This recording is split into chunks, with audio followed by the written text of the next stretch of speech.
იქნება ჩვენი ხმარებელი რამოსილობის ბაზარია და ასე შემდეგ ვინ არიან ძირითადი მოთამაშეები.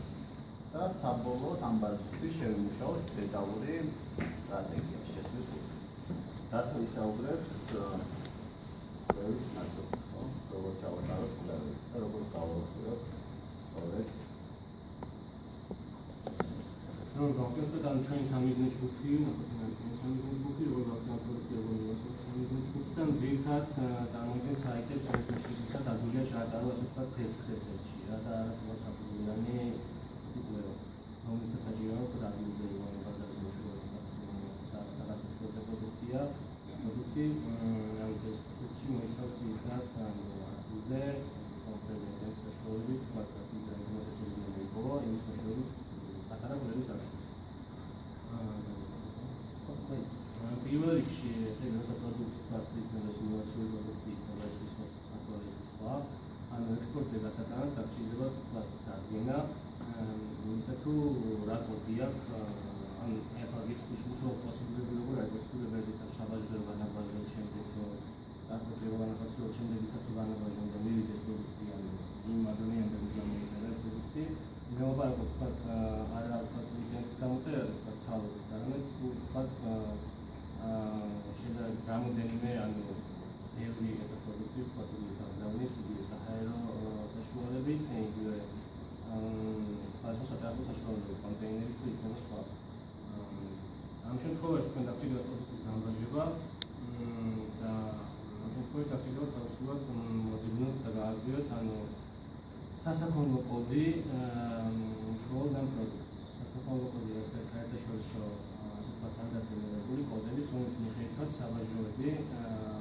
ადგენენ ამ დასახელების მიხედვით დასახელების კოდების მიხედვით ადგენენ თუ რა პროდუქტია და შემდეგ ამ კოდების მიხედვით ხდება ამ პროდუქტის გამბაჟება, ანუ ტარიფის დადება და ანუ განსხვავება მაგალითად ვინაც ზაიდა პროდუქტი შავი სხვა კოდი აქვს, სხვა კოდი აქვს, პროცედურული მაჩვენებლები განსხვავდება კოდები ერთის საგანოზე ვთქვათ 22 განსხვავდება ერთ-ერთი ნიშნა შეიძლება 22-ში შავი შეიძლება წესის, მაგრამ 22-ში ნულ რაღაცაში უკვე განსხვავდებოდეს და შავის ფაიბას წესის ფაიბას.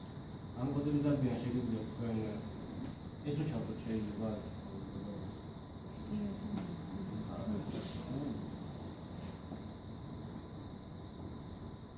არა შეერთებული? შეერთებულია, კიდევ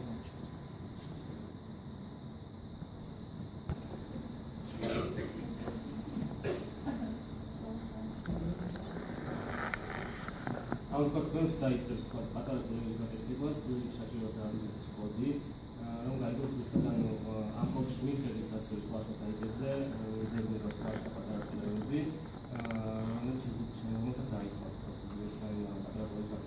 კოდები შეიძლება შემოსავლების სამსახურის საიტზე, სერვისებში შეგანებით სასახელო კოდებში და ახლა შეიძლება მოძებნოთ ორი მეთოდით, ან კოდით, ან დასახელების კოდი არ ქონდა აგესებინებათ თავიდან, ამიტომ ჩაწერთ თქვათ მიღებულად ღვინო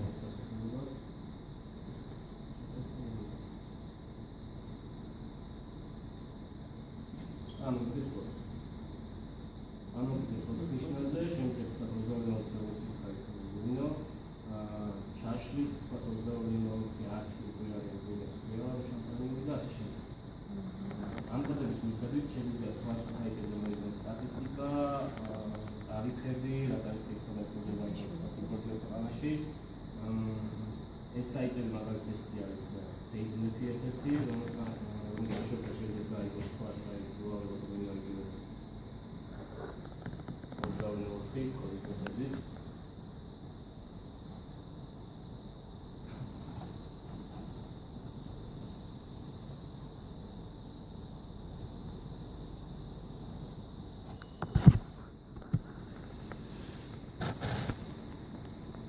ამ საიტზე იქნებს ეს არის საერთაშორისო საბაჟო ორგანიზაცია,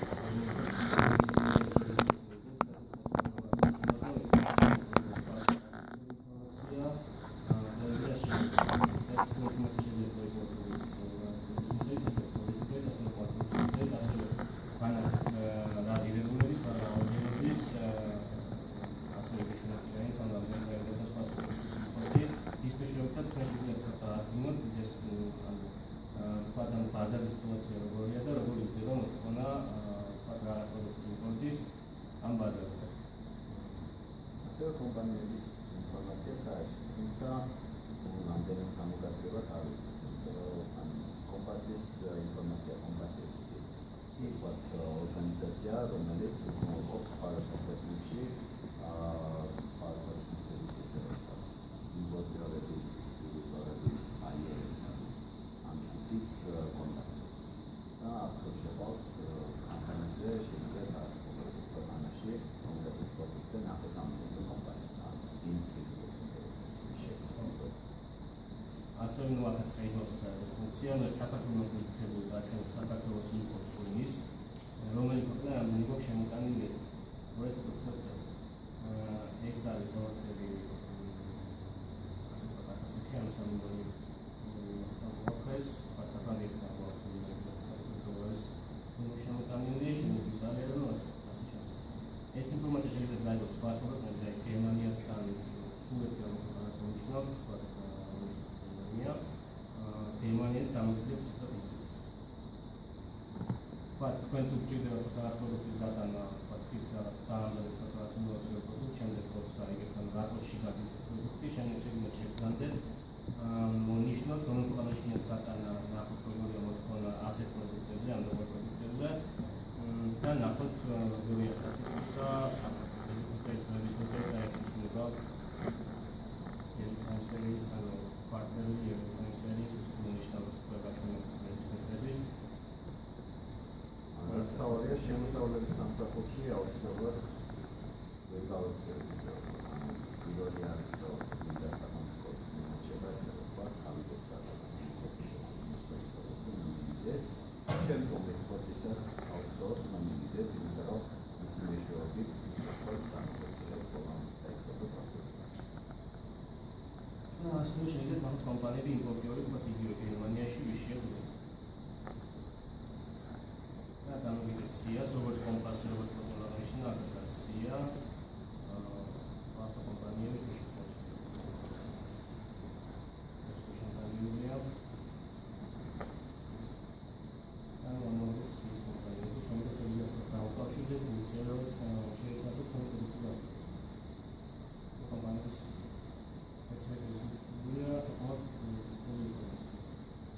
კიდე არსებობს გეოსტატისტიკის საიტი, რომელიც ძირითადად ეს საერთაშორისო სავაჭრო ორგანიზაციებს ეძებს ინფორმაციას გეოსტატისგან, გეოსტატი არის შემოსავლების სამსახურისგან, გეოსტატი შეიძლება უკვე უშუალოდ საქართველოს ექსპორტის სტატისტიკა, უნდა შეგიძლიათ სამართლებაში.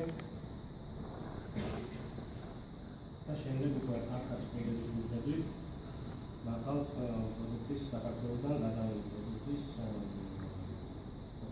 ინფორმაციას ცილების მიხედვით ასევე სხვადასხვა ქვეყნებში. შეიძლება ქვეყნების მიხედვით ანუ რომელ ქვეყანაში რამდენია გადამილი, ანუ არა გადაგებული პროდუქტი და ასევე არის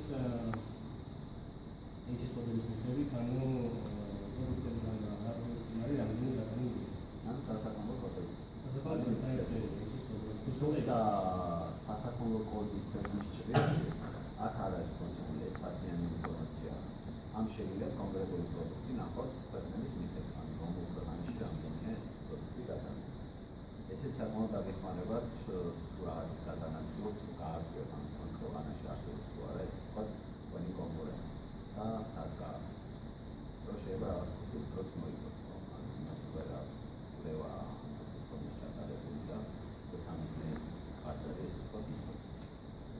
Aknopsis faile გადმოიწერთან ინფორმაცია არის პროდუქტი. ეს არის უკვე ევროკავშირის საიტი. ეს საიტი უშუალოდ გეხმარება დაიგოთ ევროკავშირის ბაზარზე, მთლიან ევროკავშირის ბაზარზე. ტარიფების გადაგებაში, ასევე რეგულაციების გადაგებაში თუ რა მოხდეთ უნდა აკმაყოფილოთ ეს თქვენი პროდუქტი. თუმცა რეგულაციები გამოძებნოთ არის ძალიან ბევრი და არის ძალიან ვთქვათ დოკუმენტია.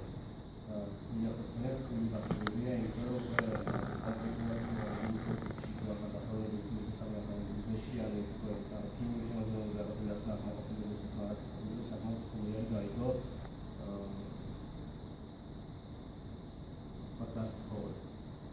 აქაც შეიძლება ამასთან გაგება ისევე HSCODE-ს და ჩაწერთ HSCODE-ს მაგალითად მიუთითებთ გერმანიას როგორც იმ საიტზე ვთქვათ ინფოს და იქა გამოვიდეთ ტარიფი ამდენი საქართველოს კავშირის შემთხვევაში არ მოხდება თავისუფლება შემოვა ასევე ამოვიდეთ სხვადასხვა წესებს ანუ რას უნდა ყოფილიყო სხვა პროდუქტი რა უნდა ყოფილიყო სხვა პროდუქტი და შევიდეს ევროკავშირის ბაზაზე და ახლა დაიჭეროს საბაჟო და აღარებინო უკან ეს გამოგვიყვება კაჩია პროდუქტს საუბარი ანუ მაგალითად მოგვანს ხოლმე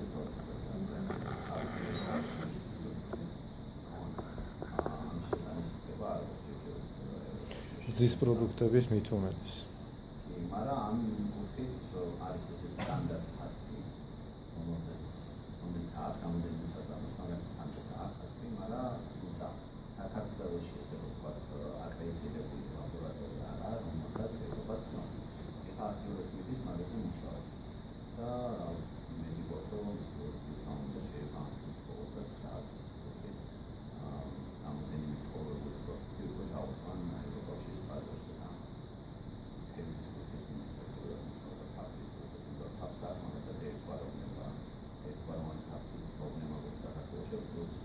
ლაბორატორია რო ის აღდგენს და მისთვის განვითარებას.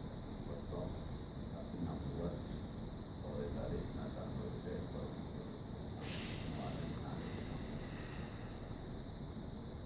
ну ასევე არის სხვა საიტის პრობლემი, ვთქვათ, პირდაპირ არის დასაქმებულება პოლის ფაზმატური ციფრების მეთოდი, ვთქვათ, შეიძლება შეძლებელია ეს ალგორითმი საიტი, ახლა ეს მოდელი გამოდის ვთქვათ, შეძლებელია შემდეგ არის უკვე დაყოფილი ციფრების მეთოდი. ანუ ვთქვათ, ტექსტსმელი, ფერაში შეფოთებაში შემდეგ არის უკვე კოდების მეტად ჩამოყოლილი, შემდეგ უკვე ფილტრი შეფოთებაზე. ანუ ესე იყოფა პროდუქტის საკუთარ გარშემოების განმზადებული, პროდუქტის შეფოთება შავია, შავია, ანუ ყველა პროდუქტის სპეციფიკაცია და სტანდარტიზება გაყოფილი ერთ-ერთი. ასე ვთქვათ, ესეთი შეიძლება სხვადასხვა ეკონომიკური და სოციალური ინფორმაცია ქვეყანაზე, ვთქვათ, რამდენად სკილოვანი მაგალითია კლიენტი, როგორი ეკონომიკა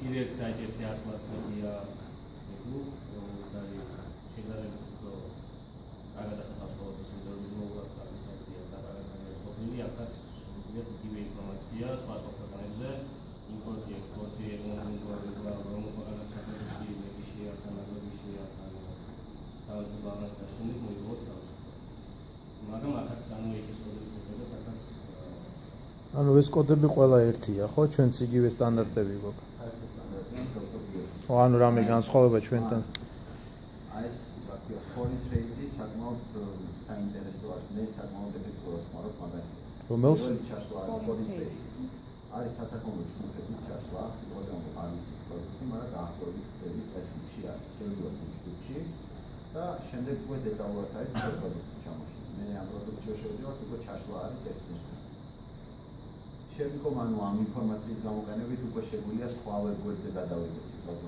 და იქ კიდევ უფრო მეტი დეტალური ხო მან იგივე კიდევ და შემდეგ უკვე თქონდა კონტროლის მიხედვით მიხედვით ანუ როგორც შედის ეს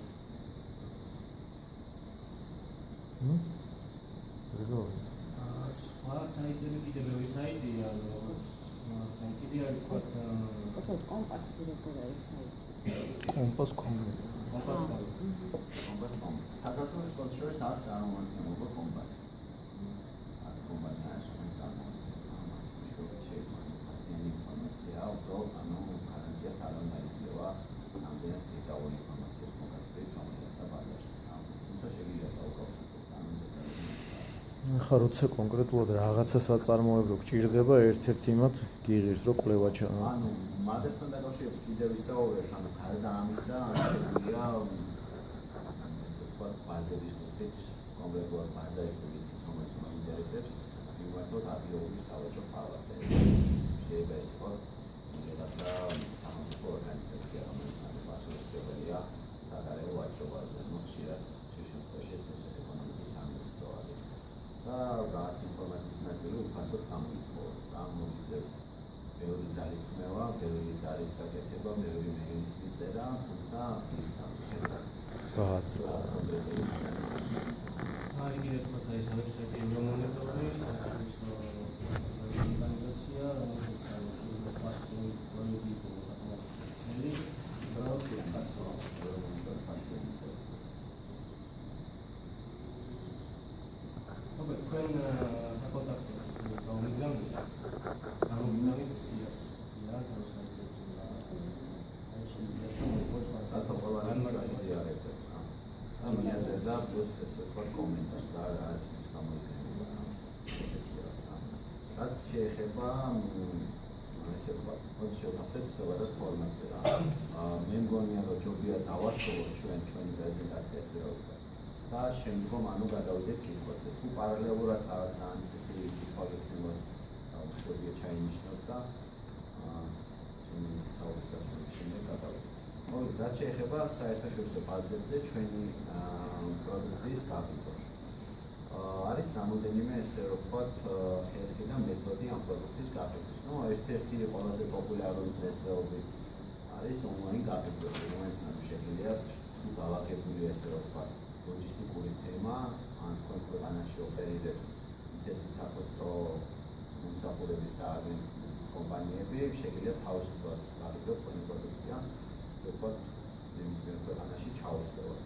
მეორე ძალიან გავრცელებული და ძალიან გამოცდილი არის საერთაშორისო ღონისძიებები, trade show-ები, ესე რომ ვთქვათ. რაც ესე ვთქვათ, ძალიან საინტერესო არის, მაგრამ უნდა განსაზღვროთ პირველ რიგში ამ გამოფენების ფორმატი. როგორი ფორმატის გამოფენა გვსურს, იმიტომ რომ გამოფენები იყოფა ესე რომ ვთქვათ, რეგიონალურ გამოფენებად, ანუ რეგიონალში გულისხმობ. შეიძლება აზერბაიჯანში ტარდებოდეს გამოფენა, რომელზეც აუდიტორია იქნება მართლა საქართველოს და სასამართლოებიდან და კიდევ რამოდენიმე მეზობელი ქვეყნიდან. რა არის თქვენი სამიზნე ბაზარი, ანუ რაზეც ვისაუბრეთ აქამდე. თუ ჩვენ გვაქვს განსაზღვრული, ან კარგად გვაკეთებული კვლევა, ამ კვლევის საფუძველზე უკვე შევიმუშავეთ კონკრეტული სტრატეგია, რომელ ბაზარზე როგორ უნდა შევიდეთ. ანუ უკვე ვიცით, როგორი არის გამოფენა გვაინტერესებს. ასევე გამოფენების გარდა არის სავაჭრო მისიები, რაც შეიძლება იყოს ანუ გულისხმობდეს ამაში ხშირად სიტყვაზე ამბობ ჩვენი სააგენტოს ორგანიზებას უწევს საერთაშორისო გამოფენებს და სავაჭრო მისიებს სხვა ქვეყნებში. როდესაც გროვდება ესე ვთქვათ მიზნობრივი ჯგუფი. სავაჭრო მისიების მეშვეობით მე შეგვიძლია კონკრეტულად წინასწარ შევთანხმოთ შეხვედრა თქვენი საინტერესო კომპანიას ანიშნოთ შეხვედრა ესე ვთქვათ და ჩავიდეთ ან ის ჩამოვიდეს საქართველოში ანუ არის ქვეყნის გარეთ სავაჭრო მისია და ქვეყნის შიგნით ანუ ეს თქვენი გასვლა არის საჭირო ან ინტერესები ჩამოდის საქართველოსთან. მეორე მესამე ესე რომ ვთქვათ მეთოდი გაგების არის პირდაპირ გაგების მეთოდი. ამ შემთხვევაში შეგვიძლია ვთქვათ რომ ჩავიდეთ ადგილზე ავხსნათ მაღაზია ან სავაჭრო ობიექტში შევიდან ჩვენი პროდუქტი ჩვენი ხარჯით ჩვენი სასწრებით რაც ყველაზე რთული არის და ყველაზე დიდ ფინანსურ რესურსს მოითხოვს რა.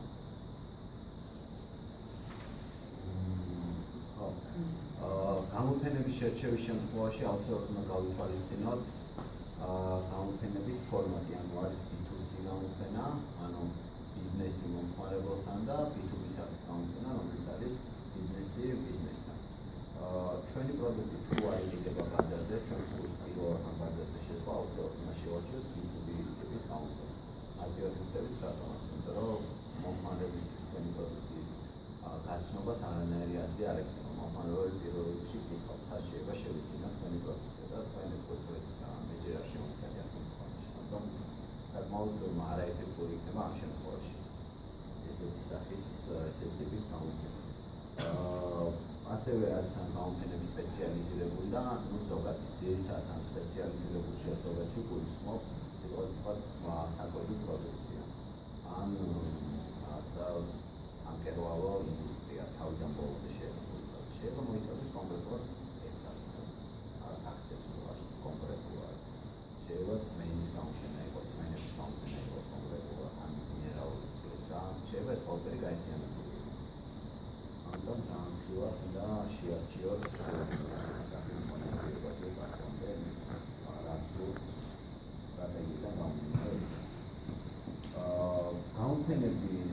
საინტერესო არის კომპანიებისთვის დასწრების კუთხით, იმიტომ რომ ძალიან ბევრ ინფორმაციას ვიღებ. ძალიან საინტერესოა პირველ რიგში კვლევების კუთხით. ადგილზევე შეგვიძლია შევისწავლოთ ჩვენი კონკურენტები, მოვიძიოთ მოთხოვნადი ტრენდები, რა არის მოთხოვნა და ახალი ბაზების აღმოჩენა. ანუ როდესაც მიდიხართ კონკრეტულ ქვეყანაში გამოფენაზე, ეს იმას არ ნიშნავს, რომ თქვენ მაინც და მაინც იმ ქვეყანაში შეიტანოთ, რომ თან მარტო იმ ქვეყანაში შეიტანოთ. ძირითადად საერთაშორისო გამოფენებიდან სპეციფიკიდან გამომდინარე, ამ გამოფენებს ესწრება ბევრი სხვადასხვა ქვეყნის ბიზნეს აუდიტორია, ტრეიდერი, ბაიერი, დისტრიბუტორი და ასე შემდეგ. საბოლოო წლებში სხვადასხვა ადრე იყო ხშირად ჩართული ამ აქტივობაში ბროკერები. დღეს უკვე დაიწყო ის ტენდენცია, რომ ამ ბროკერების ამოქმედება დაიწყეს. ანუ გამოფენებზე მოდიან უშუალოდ კომპანიები, რომლებიც ვაჭრობენ, ანუ ამ შემთხვევაში გულისხმობ შეიძლება საბუთო მოძრაობა, შეიძლება საცალო მოძრაობა, სხვა სუპერმარკეტის ქსელი. ვიდრე ცდილობს უკვე დაამყაროს კონტაქტი პროდუქტის წარმოებაში. პატარა სტატისტიკა მინდა მოგიყვანოთ. 86% ბიზნეს ვიზიტორების არის გადაწყვეტილების მიუღები, ანუ თუ ჩვენ შევარჩევთ B2B კვალიფიკის გამოფენას. 76% გამოფენის ესე ვთქვათ decision maker-ების ორ დღეზე მეც არ ატარებს გამოფენასა და ჯამში დღეში ხდება დაახლოებით 10 ადამიანს. სტრუქტურა არის შემდეგი, ანუ გამოფენაზე პირველ დღეს შეიძლება მოვიდეს ამ ბროკერი გამოგზავნილი, ან რომელიღაც უფრო დაბალი რანგის გაყიდვების მენეჯერი, რომელიც დადის დეგუსტაციას აკეთებს, ამოწმებს პროდუქციას და მისთვის საინტერესო პროდუქციას უკვე ნიშნავს. შემდგომში უკვე მეორე მესამე დღეს მოდის უკვე ეს გადაწყვეტილების მიიღები ადამიანი, რომელსაც თავიდან ბოლომდე დაწერილი აქვს მდებარეობა თავისთვის ყველა საინტერესო ყველა კომპანიის და მიდის კონკრეტულად და ეს სერვისის წინააღმდეგობას ესე უფრო თავაზობს და უფრო დეტალურ ინფორმაციას იღებს იმისგან. ესე ვთქვათ, კიდე ძალიან კაი ესე ვთქვათ, word of mouth, ანუ სიტყვიერი ესე ვთქვათ, რეკლამირებისთვის არის კაი გამოფენებზე მონაწილეობა, იმიტომ რომ ამ decision maker-ების და იქანცე საზოგადოების დაახლოებით 51%-ზე მეტი ამ თავის გამოცდილებას საინტერესო პროდუქტის შესახებ თავის კოლეგას უზიარებს. გამოფენების ან ნებისმიერი საერთაშორისო ღონისძიების არჩევის პრინციპი. პირველ რიგში უნდა მივახციოთ ყურადღება, თუ უკვე ვიცით თავისთავად რა ბაზარზე გვინდა და არის რამოდენიმე ალტერნატივა, უნდა მივახციოთ ყურადღება ვიზიტორების რაოდენობას. ან სტატისტიკური ფექშიტი ყოველთვის ფიგურებრივი ძებს თუ არ არის ამ ორგანიზატორს შეგვიძლია დაეკონტაქტოთ და მოთხოვოთ. ის მეშვეობითაც გააკვებთ ზოგადად ტენდენციას, ანუ რამდენიმე გამოფენა იყო, არის ძალიან კაი იყო წლის წინ, მაგრამ ამ წლის განმავლობაში საკმაოდ შემცირდა და დაახლოებით 5%-იანი ცვლილება ყოველწლიურად, ან 5%-იანი ცვლილება. ბიზნეს ვიზიტორების და გადაწყვეტილების მიიღების სტატისტიკა კიდევ ცალკე არსებობს ხშირ შემთხვევაში გამოფენებზე და ეს ინფორმაციაც აუცილებლად უნდა გამოვიყუროთ, იმიტომ რომ საკმაოდ მნიშვნელოვანია. მასშტაბს თავისთავად გამოვიყუროთ ამ გამოფენის და გაფორმებული კონტაქტების სტატისტიკაც ხშირად არის მოცემული გამოფენის ფარგლებში. რამდენიმე გამოფენა არის, მაგალითად, მოგზაურობა დუბაიში გავხდეს. პროდუქციის საერთაშორისო გამოფენა არის სპარსეთში უმსხვილესი. მან როგორც გახსოვს, სტატისტიკა იყო რამდენიმე მილიარდი გაფორმებული კონტაქტების და ჯამში რა გამოფენის ფარგლებში. როგორ უნდა მოვემზადოთ საერთაშორისო გამოფენისთვის, ან საერთაშორისო ესე ვთქვათ, სავაჭრო მისიისთვის და ვიზიტისთვის. ძირითადი ინფორმაცია, უნდა შეაჯამოთ ეს ვიზიტორების სტატისტიკური ინფორმაცია და აუცილებლად უნდა მოვუწყოთ გეგმა, ესე ვთქვათ. სად მდებარეობს თქვენი სტენდი, ფლორ პლანს ეძახიან, აუცილებლად უნდა მონიშნოთ და უნდა მონიშნოთ თქვენთვის საინტერესო კომპანიები, რომლებიც მონაწილეობენ ასევე გამოფენაზე, მათი განლაგება. რადგან გამოფენაზე ჩასვლისას უკვე დეტალურად გეცოდინებათ, გამიჯერეთ, რომ ინფორმაცია არის იმდენი ხალხი მოძრაობს, რომ საკმაოდ ბევრი დრო იკარგება, თუ არ გაქვს ზუსტად განმგრილი ვინც მდებარეობს რომელ ჰოლში, რომელ რიგში და ასე შემდეგ. სტენდებზე აღარ მოგიყვებით, ანუ გამოფენის შემთხვევაში არის სტენდის დაახლოებით გავრცელებული სამი სახე, ანუ არის ერთ მხარეს გახსნილი სტენდი, არის ორი მხარეს გახსნილი სტენდი, სამ მხარეს გახსნილი სტენდი და ორი მხარეს გახსნილი სტენდი, რასაც ეძებთ აირის სტენდი. ორზე ძირითადად აირის სტენდი ლოგიკურად, იმიტომ რომ ოფიციალურად ჩანს ესე ვთქვათ თქვენი სტენდი და თქვენი პროდუქციის თანახმის საშუალება აქვს ბევრ ადამიანს, ვინც გადის თან შეიძლება ამოიწოდოს და მოგიწოდოს ამათებში ის არის. გამოფენაზე ან რომელიმე საერთაშორისო ღონისძიებამდე გამგზავრებამდე აუცილებელია შემდეგი ინფორმაციის მოძიება. როგორც დათმო აღნიშნავდა შლევის კუთხით, ზოგადი სურათი გაქვს, ზოგადი მონაცემები გაქვს, მაგრამ აუცილებლად ამ კონკრეტულ ბაზარზე უნდა დაუკავშირდეთ სავაჭრო პალატებს, ასოციაციებს, სხვა სახელმწიფო ორგანიზაციებს, რომელსაც უნდა გამოთხოვოთ ინფორმაცია თქვენი საინტერესო ბარიერების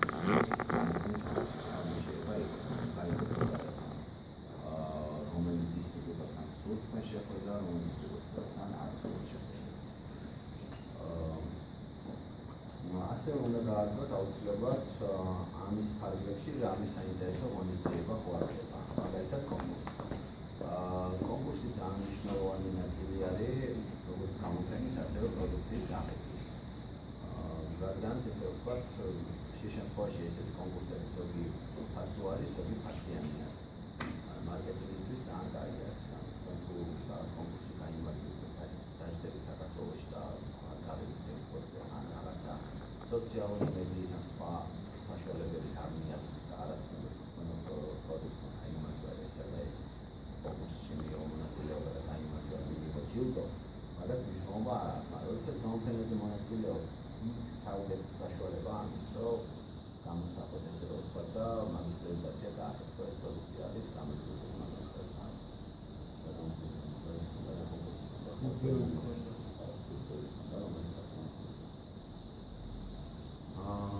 ასევე აუცილებლად მოამზადეთ ნიმუშები პროდუქციის ისი გაგზავნა სურთ თქვენ, იმიტომ რომ ხშირ შემთხვევაში ანუ გააჩნია რა თქმა უნდა პროდუქციის სპეციფიკას, შეიძლება ხელბაში ჩაიგოთ პროდუქცია კონდეთ გამოდებით გასაგზავნი. ანუ ფაქტიურად პატარა პარტიის ექსპორტი უნდა განახორციელოს. შეიძლება ამ შემთხვევაში რეკომენდირებულია კონსოლიდირებულად გააკეთოთ თქვენი აპლიკაცია. და ძირითადად ეგ შემთხვევაში გამოიყენება საფაერო გადაზიდვა, იმიტომ რომ პრომოკლი არის წინასწარ ვერიფიკება ამის დასაწყობება, ან დავასაწყობებს საკმაოდ ფაქტებთან დაკავშირებული საბოლოო ჯობია. გამოფენაზე გამგზავრებამდე აუცილებლად უნდა ვიცოდეთ და უნდა გქონდეს მომზადებული sales pitch. ანუ ესე ვთქვათ,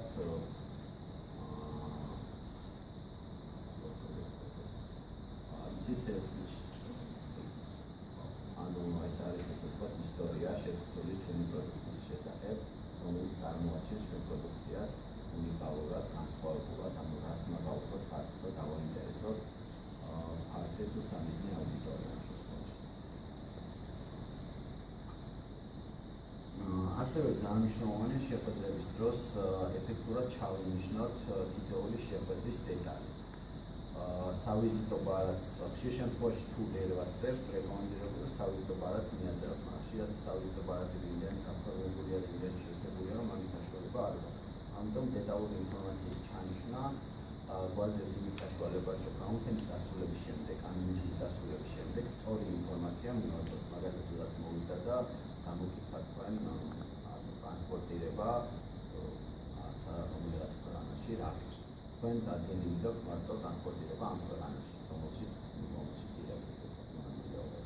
ამიტომ ამ ინფორმაციის დადგენის შემთხვევაში ეს გამიჯერეთ შეხვედრების ინტენსივობა იმდენი დიდი არის, რომ ხშირად გვავიწყდება თუ არ ჩავინიშნეთ ის რა ინფორმაცია უნდა მივაწოდოთ. ასევე მოამზადოთ წინასწარ რეკომენდირებული მადლობის წერილი, რომელიც დროს დაგვიზოგავს და თითოეული შეხვედრის ან დღის დასრულების შემდეგ შეგიძლება ან მარტივად ეს მომზადებული შაბლონში შევცვალოთ რაღაც რამდენიმე დეტალი და დავუსამოთ ჩვენთვის საინტერესო ადამიანს. წინასწარ